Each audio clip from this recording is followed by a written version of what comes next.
Boa noite, queridos irmãos. Neste momento, vamos clamar por nosso Senhor Jesus Cristo para estar conosco nessas atividades desta noite. Pedimos, Mestre, a sua presença e da espiritualidade amiga, para que possa nos abençoar, nos orientar e nos ajudar a fazer um trabalho que possamos elevar até os entes queridos em seus lares, em todos os locais do planeta Terra, a sua paz, a sua luz. Em especial, pedimos a espiritualidade que neste momento possa visitar a todos os irmãos do planeta Terra que estão passando pela experiência do coronavírus. Pedimos, Mestre, que os abençoe, fortaleça os médicos, as equipes, os funcionários, a todos aqueles que estão de forma direta ou indiretamente ajudando o próximo. Abençoai os nossos lares, os nossos entes queridos encarnados e desencarnados, que na noite de hoje possamos, Senhor, ser o seu exemplo, a sua edificação, o seu bem maior. Que nas palavras do nosso Evangelho possa trazer a todos os irmãos, a todo aquele que sofre, passa pela dor, pela tristeza, pela melancolia, o bálsamo do seu amor, o bálsamo da sua luz. Em nome de Deus, em nome da Virgem Maria, queremos dar por aberta as atividades desta noite, com a oração que o Senhor nos ensinou. Pai nosso que estais nos céus, santificado seja o vosso nome. Venha a nós o vosso reino, seja feita a vossa vontade, assim na terra como no céu. O pão nosso de cada dia nos dai hoje, perdoai as nossas ofensas, assim como nós perdoamos a quem nos tem ofendido, e não nos deixeis cairmos em trevas tentações, livra-nos do mal, que assim seja. Em nome de Deus, nós agradecemos por essa oportunidade.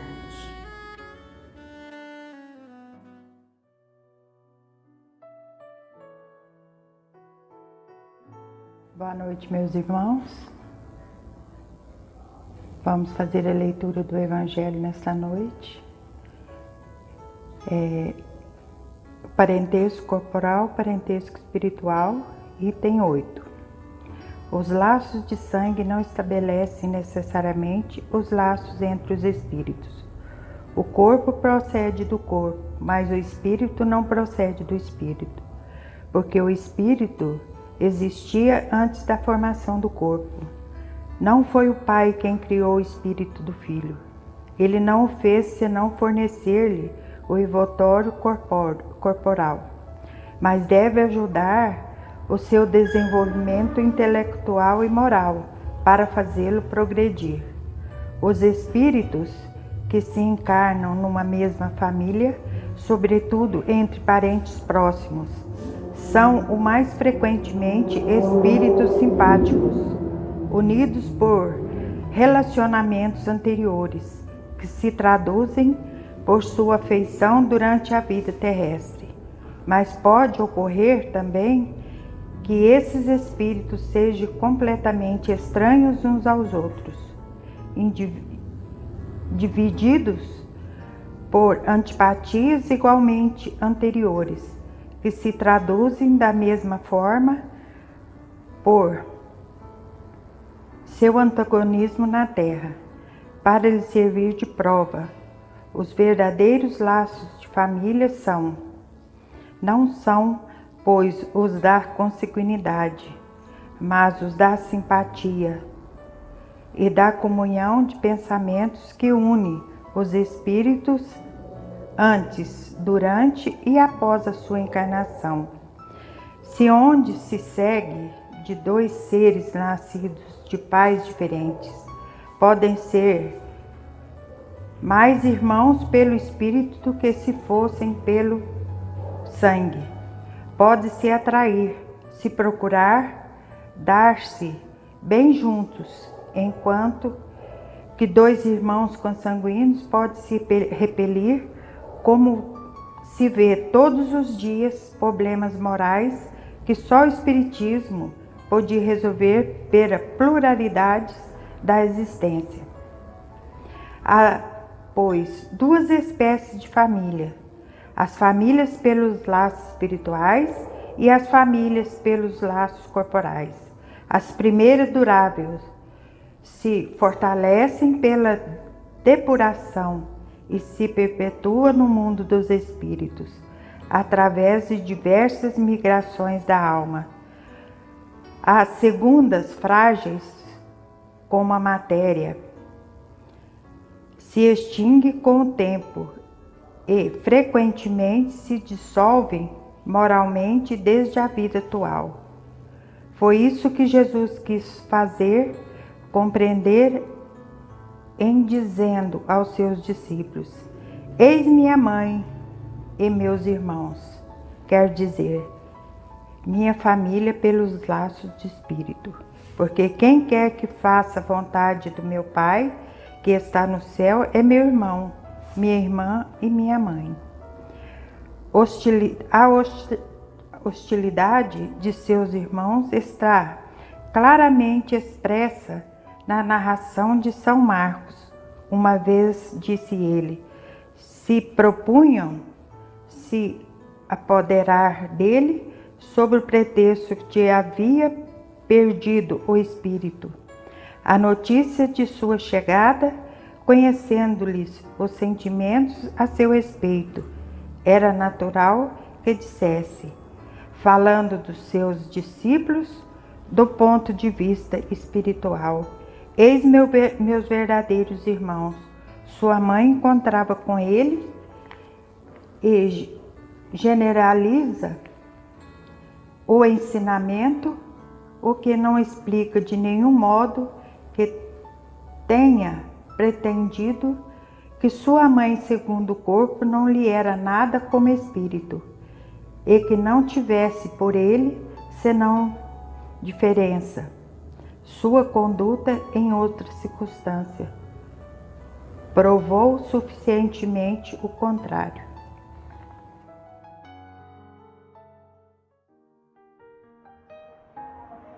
Boa noite para todos. Dentro da nossa programação que temos aqui mensalmente dos palestrantes, hoje era dia do Gilberto estar falando, mas por motivo de doença ele teve que fazer uma viagem e não pôde estar presente hoje na nossa casa de oração. Então nós buscamos trazer para a nossa conversa da noite um tema que eu gosto muito desse tema, pois se refere à família. Por quê? Porque a família é o local que iniciamos nossa jornada terrena. E normalmente é junto da família que a gente encerra também. Então, onde a gente passa o maior tempo da nossa vida é junto com a família. Então, ela faz parte da nossa experiência direta da vida, onde a gente tem convivência constante com aquelas pessoas que compõem o grupo familiar que nós formamos. Então, a Renata há pouco falava disso, sobre essa necessidade da gente aproveitar o momento família, porque às vezes, como ela mencionou, é uma televisão para cada um, é o celular, e isso afasta as pessoas, aquela convivência, aquele momento que precisa estar junto, porque como ela disse, a gente não sabe até quando isso vai acontecer. Podemos sair e voltar já não ser como era antes. Então é importante que a gente tenha essa preocupação. O que eu faço que eu posso fazer de melhor para que a minha convivência familiar seja da melhor maneira possível. Então nós vimos no livro O Consolador, Emmanuel fala o seguinte, que a doutrina espírita nos orienta que o homem insulado, ou seja, o homem afastado, o homem sozinho, ele não pode progredir se a gente vivesse isolado, no mato, distante, porque a gente depende um do outro, de interagirmos, de aprendermos juntos. Então é por isso que a família nos ajuda a termos esse aprimoramento, esse aprendizado, estando junto, convivendo com pessoas diferentes. E ali nessa família que Deus nos permitiu construir, é que nós vamos juntos, levando avante a nossa jornada. Onde também na família, onde encaramos os primeiros desafios, as dificuldades, que é comum a nós, seres humanos. Então, Emmanuel fala no Consolador o seguinte, que a família, ela é organizada no plano espiritual antes de se projetar na Terra. Veja como é interessante. Então, antes dela acontecer, ela já foi preparada espiritualmente. Foi feito um planejamento, um estudo, uma preparação, para depois ela vir e se concretizar aqui na Terra.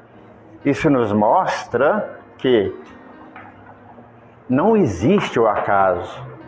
Por que eu escolhi determinada pessoa para ser minha esposa ou esposo? Por que aconteceu? Como que aconteceu? De que maneira foi? Assim somos todos nós.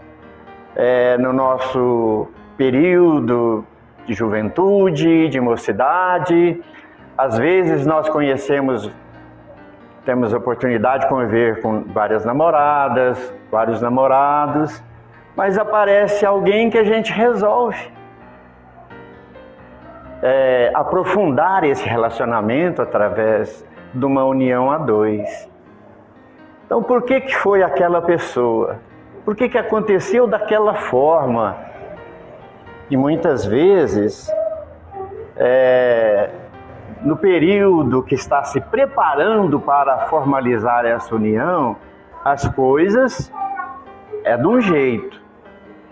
Por quê? Esse primeiro período de conhecimento, de preparação, é um momento em que são feitos os planos, os sonhos, mas depois que estão no mesmo teto, é a realidade.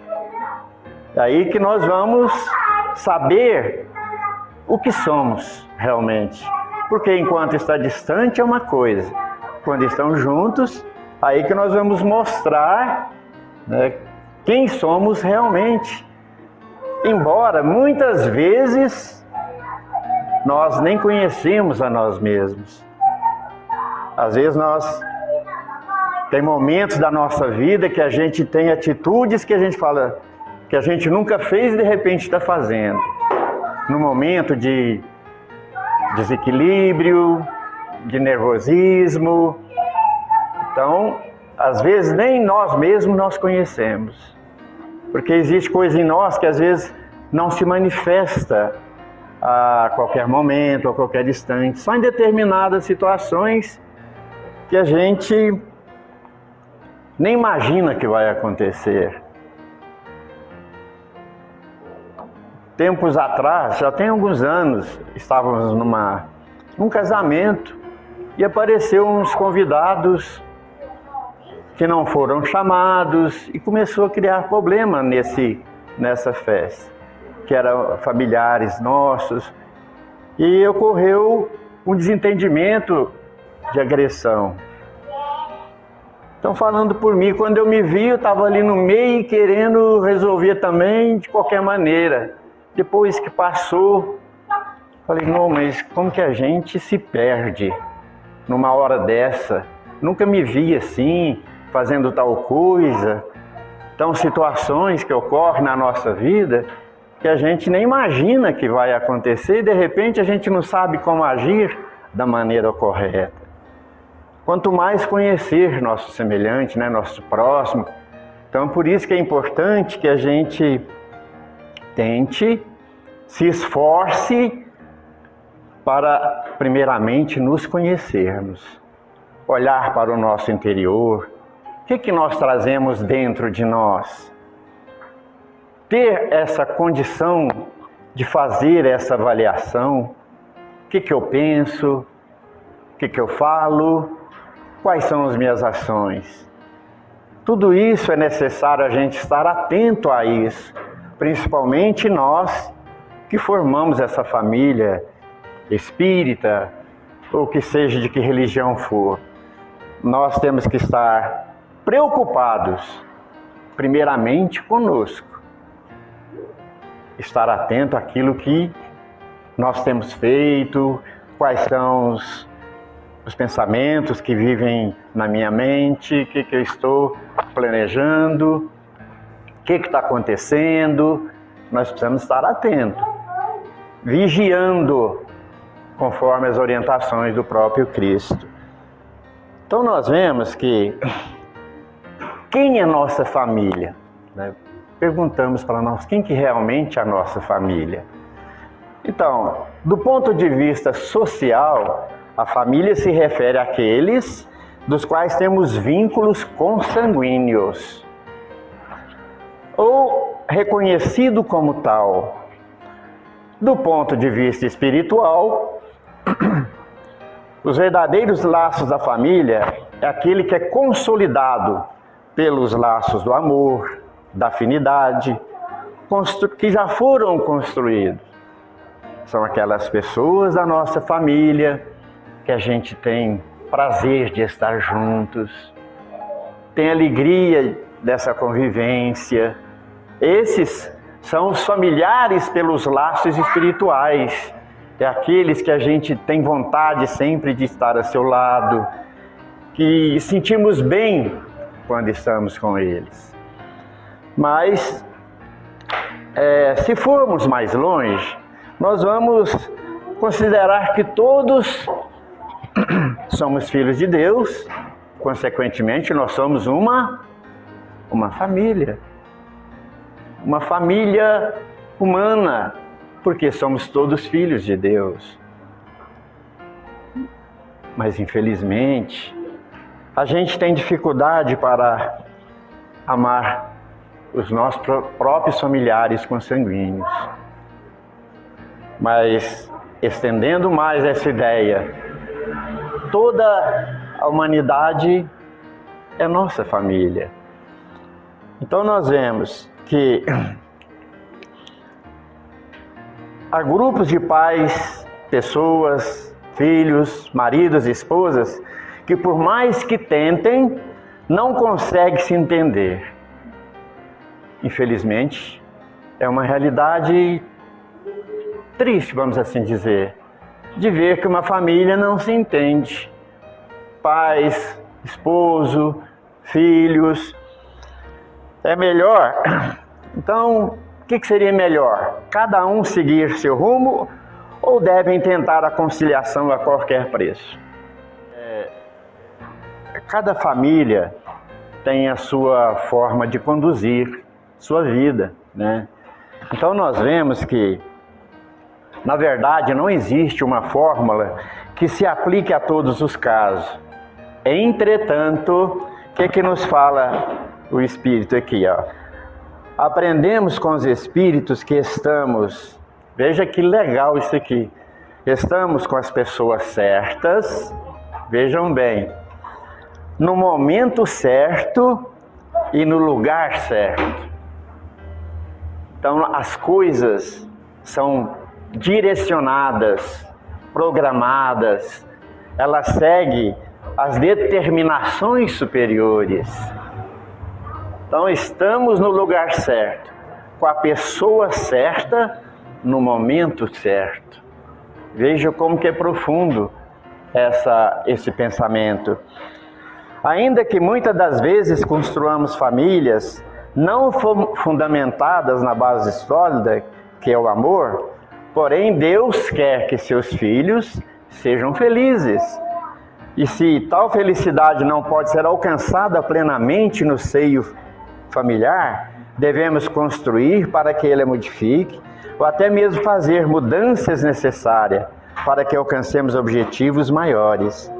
Entretanto, nossos compromissos espirituais têm que ser atendidos em algum momento, e é o melhor que aproveitemos o hoje. Então, se estiver na nossa programação, no nosso projeto de vida, ter essa família que temos agora. Se nós, porventura, viermos abandonar, afastar desse compromisso, é uma dívida que nós estamos adiando. Porque se ela existe, essa necessidade de estarmos juntos, dessa convivência, mesmo que seja com dificuldade, tendo em vista as nossas necessidades de reparação, de acertos de contas. Por quê? Porque ali estão pessoas que têm motivos que para hoje, no momento, nós desconhecemos, mas existem razões que levou-nos a ter aquela família, baseada nas leis divinas, na vontade de Deus, nas determinações superiores. Então, esse momento de dificuldade, nós temos que fazer tudo o possível, como foi mencionado aqui, tentando acertar, corrigir, compreender um pouco melhor. Porque não tem aqui na Terra uma felicidade plena, mas nós podemos ter uma vida mais harmoniosa. Acreditamos em função dos números, conflitos e das colocações dos espíritos em se tratando da Terra ser um mundo de provas e expiações, que reunimos no seio familiar espíritos com os quais possuímos arestas para parar. Entretanto, Deus, na sua infinita sabedoria, nunca nos deixa só, e contamos sempre com algum familiar que nos protege e ampara, quer no plano terrestre, quer no plano espiritual. E a eles devemos pedir ajuda para momentos difíceis, de qualquer forma. Essa parte aqui também nós achamos muito importante, assim, muito profundo. Qualquer convivência implica num conjunto de diferenças pessoais. Tais diferenças são enriquecedoras, pois possibilita a troca de experiências. É isso aí, a troca de aprendizado. É aprendendo um com o outro, mesmo que seja com dificuldade, com lutas, com sofrimentos, mas alguma coisa está sendo aprendida. Então nós vemos, mas também são trocas de experiências desafiadoras, pois alimentamos expectativas que o outro seja igual a nós ou que queremos que ele seja, o que ele seja. É ter essa expectativa de que o outro seja da forma que a gente quer que seja, ou da forma que a gente pensa. Então nós temos que aprender nessa convivência familiar. Nós estamos na condição de aprendizes, de aceitar as pessoas, de aprender a amá-los como são, e não querendo que eles sejam iguais a nós, que ele faça as coisas da forma que a gente pense. Então, assim, a aceitação incondicional, veja bem, a aceitação incondicional do outro é uma valiosa ferramenta para toda e qualquer convivência, ainda que possamos não aceitar suas atitudes. Aceitação incondicional. do jeito que a pessoa é, como é. Talvez ele ainda não está preparado para nos oferecer aquilo que a gente gostaria. Então, esse amor mencionado aqui é aquele amor que Jesus demonstrou por nós. Não que cheguemos a ter condições para tanto, mas pelo menos tentemos aceitar as pessoas da forma que são, não esperando que ela venha nos trazer algo que ainda não tem condições de nos oferecer. Só para encerrar essa outra questão aqui, baseada, dando sequência àquela parte que nós falamos, tem uma pergunta assim: até que ponto um casamento deve ser levado? A partir de onde a separação seria a sua solução? Então as respostas dadas foram que, não tendo agressão, seria física, né? Só física, né? Que não, então eles falam, aprendendo se não devemos separar o que Deus juntou.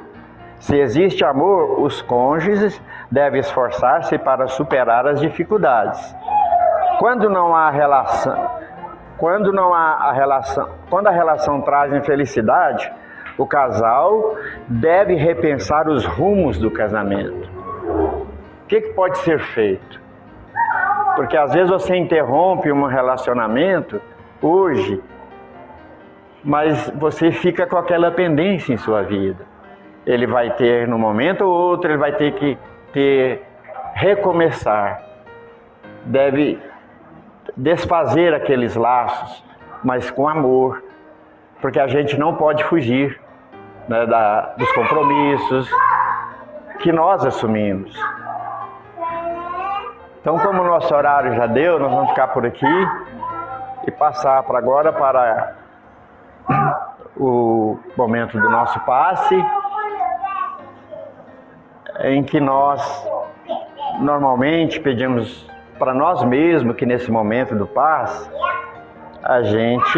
nós nos ponhamos em condições interior de fé, que busquemos ligarmos com o alto, porque quando o médium aproxima para estender as suas mãos, ali com certeza ele está ali de coração estendendo as suas mãos. Mas é preciso que a gente abra os canais da nossa receptividade, da fé, da confiança em Deus, para que a gente possa receber os fluidos curadores que venham trazer conforto, alívio, força para a nossa caminhada. Então vamos, nesse momento, tentar desligarmos das coisas terrenas, porque nós estamos aqui na casa de Deus por Ele. Então que esse momento nós possamos elevar nossa vibração para o alto, para o Cristo, para a espiritualidade maior, e abramos nossos corações e vamos falar com Deus. Que Ele esteja conosco, nos abençoando nesse momento.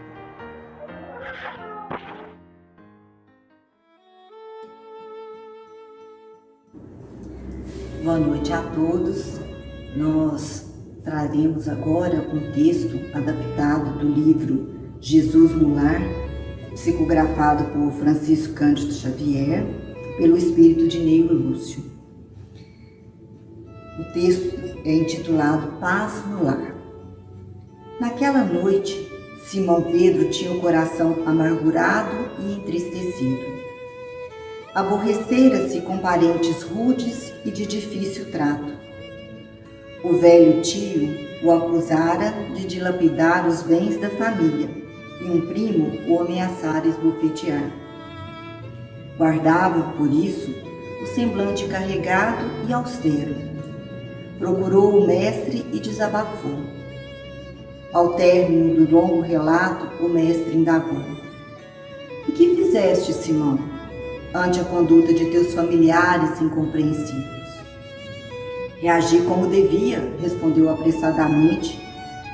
"Coloquei cada um no seu lugar, anunciando em alto e bom tom as más qualidades de que são portadores.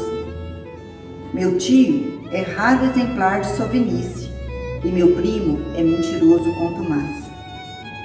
Provei, perante numerosa assistência, que ambos são hipócritas, e não me arrependo do que fiz, disse Pedro de forma veemente. O mestre refletiu por longos minutos e falou calmamente. Pedro, o que faz um carpinteiro na construção de uma casa? Trabalha, naturalmente, respondeu o discípulo irritadíssimo. Com o que?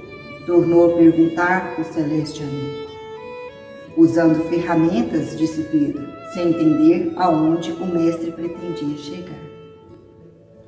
Após um breve momento de silêncio, Jesus continuou. As pessoas com as quais vivemos na Terra são os primeiros e mais importantes instrumentos que recebemos do Pai para a edificação do reino do céu em nós mesmos. Os parentes difíceis, na maioria das vezes, são o martelo ou o serrote que podemos utilizar a benefício da nossa reforma íntima. Em todas as ocasiões, o ignorante representa para nós um campo de benemerência espiritual. O mal é desafio que nos põe a bondade à prova. O ingrato é um meio de exercitarmos o perdão. O doente é uma lição à nossa capacidade de socorrer. Calou-se Jesus, e talvez porque Pedro tivesse ainda os olhos cheios de questionamentos, acrescentou serenamente. Se não ajudamos aos necessitados de perto, como auxiliaremos os aflitos distantes? Se não amamos o irmão que respira conosco os mesmos ares, como nos consagraremos a Deus que está no céu? Depois dessas perguntas, pairou na modesta sala um expressivo silêncio que ninguém ousou interromper. A família constitui o núcleo mais notável de aprendizagem nas atividades de renovação espiritual. Busquemos não agredir com as palavras agressivas ou com silêncios gelados aqueles que estão à nossa volta na luta doméstica. Aprendamos a dialogar para solucionar problemas, conversando equilibradamente. Não cobremos a feição dos amores, nem reclamemos que talvez ainda não tenhamos feito, nem estejamos fazendo nada por merecer. Agradeçamos mesmo as mínimas coisas, sendo gentis e alegres sem hipocrisia.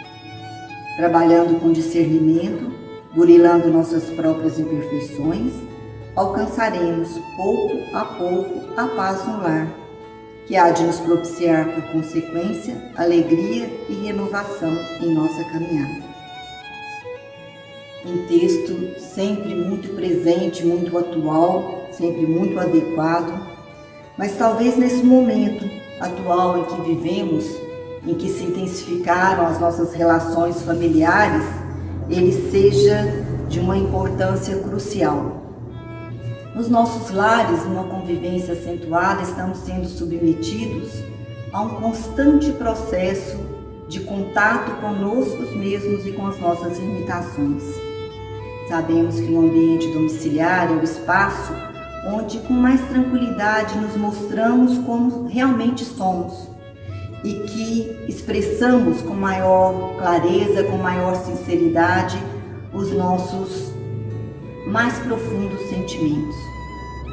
Mas sabemos também, que esse é o espaço de convivência onde, como Jesus, nesse texto que nos trouxe, nos alerta, encontramos as principais ferramentas de trabalho do nosso próprio interior, do nosso burilamento espiritual.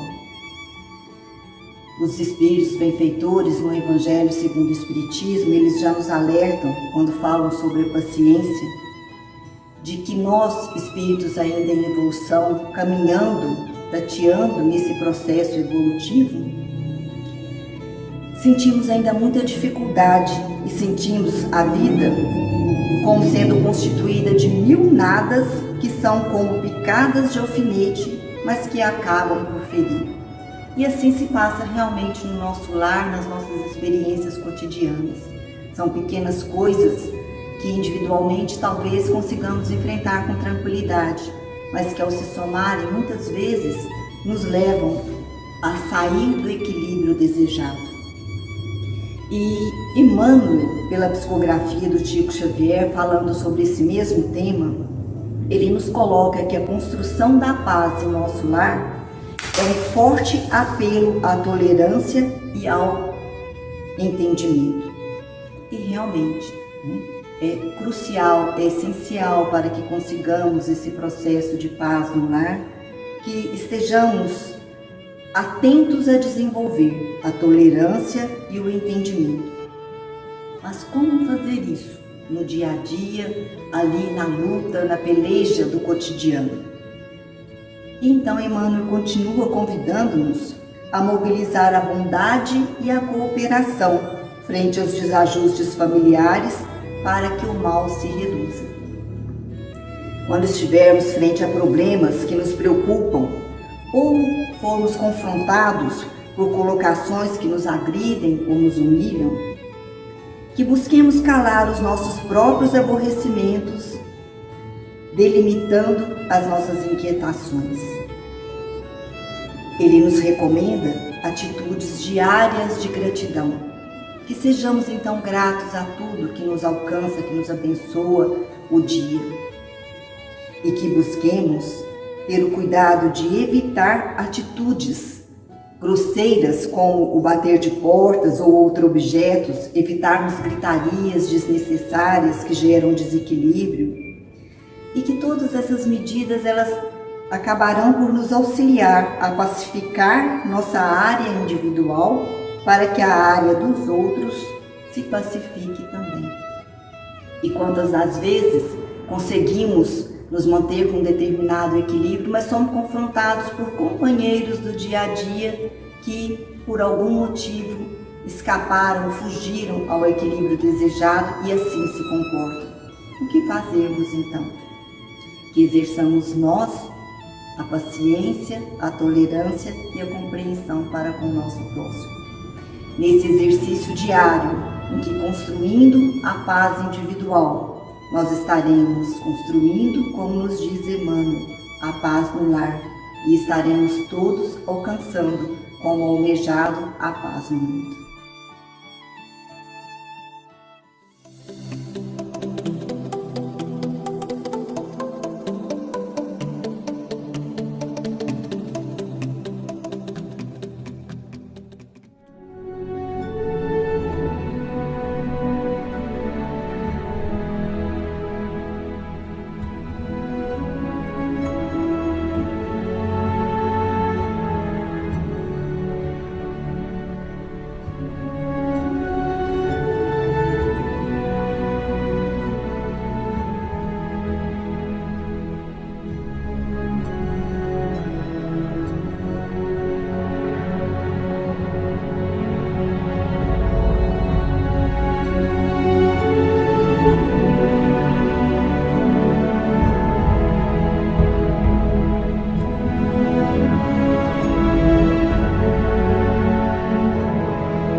Os pais são executivos muito requisitados, sempre envolvidos com reuniões, atividades sociais, congressos pelo mundo. Quase nunca estagiam em casa, onde mais parecem visitantes que entram e saem a horas certas. Dessa forma, dificilmente conseguiam estar junto aos dois filhos no decorrer dos dias. A adolescente se ressentia dessas ausências, enquanto o pequeno parecia administrar um pouco melhor a carência. A babá e a doméstica eram as pessoas mais próximas a eles. Foi quando se anunciou o inesperado. Um vírus se espalhou pelo mundo e a pandemia se instalou. Por questões de colaboração, quanto de preservação da própria vida, a quarentena se impôs. Os auxiliares domésticos entraram em férias, considerando que também deveriam permanecer em isolamento social. Pai e mãe ficaram em casa. Foram canceladas reuniões presenciais, viagens para congressos internacionais, as ausências diárias. A rotina da casa foi totalmente alterada. Foi quando as surpresas começaram a aparecer com as sequentes admirações mútuas. Mãe, você sabe cozinhar. Acho que nunca comi uma comida tão gostosa. Olha só o papai varrendo o quintal. Pensei que ele nem soubesse segurar uma vassoura. Filha, conseguiu colocar a roupa na máquina sozinha? Filhote, que linda ficou a prateleira dos calçados. Mais encantado ficava o pequeno quando a mãe se punha a passar roupas. Aquilo era mesmo algo bem diferente. E vieram os filmes com pipoca, os doces e bolos que preparavam juntos. Também o estudo das matérias escolares acompanhados pelos pais. As revelações de amor e carinho ficaram intensas e significativas. Pai, sempre amei você, mas agora aprendi a admirar você. Não sabia que você pudesse ser tão legal em casa e nas brincadeiras. Mãe, agora vi que você também faz o que fazem as mães dos meus amigos. Sempre tive orgulho da executiva que você é. Agora, descobri que você é uma mãe muito especial. Surpresas se desdobraram no transcorrer dos dias e das semanas. Pais e filhos se descobriram como criaturas que tinham muito a ser apreciado e valorizado.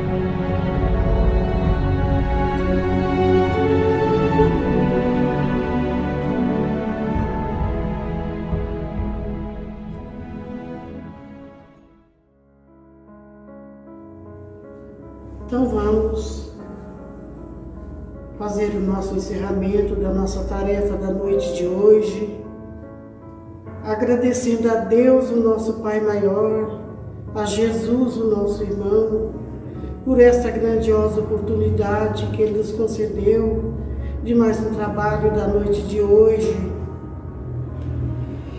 Queremos te pedir, Senhor, que nesse momento, através do seu amor, todos possam receber as suas bênçãos de fé e de esperança nas suas casas, na humanidade inteira. Aonde existe uma dor, uma lágrima, Senhor, que o Senhor possa levar um pouquinho dessa paz que recebemos na noite de hoje. E então, Senhor, queria te pedir também, com muita fé, com muita alegria no nosso coração, que abençoe essas águas que aqui foram depositadas em Teu nome, que elas também se transformem em remédios para a cura do corpo físico e da alma de quem dela fizeram uso. E assim, Senhor, com muitos agradecimentos, com muita gratidão, queremos te pedir que permita aos Espíritos Consoladores derramarem por toda a parte, por toda a nação, a bênção da esperança e da cura. Por isso, Senhor, é que estamos aqui, te agradecendo, é muita gratidão. E vamos dar por encerrada a nossa tarefa com muita fé e pedindo ao Senhor que nos abençoe e nos proteja, agora e sempre. Que assim seja, Senhor. Graças a Deus, meu Pai, que assim seja.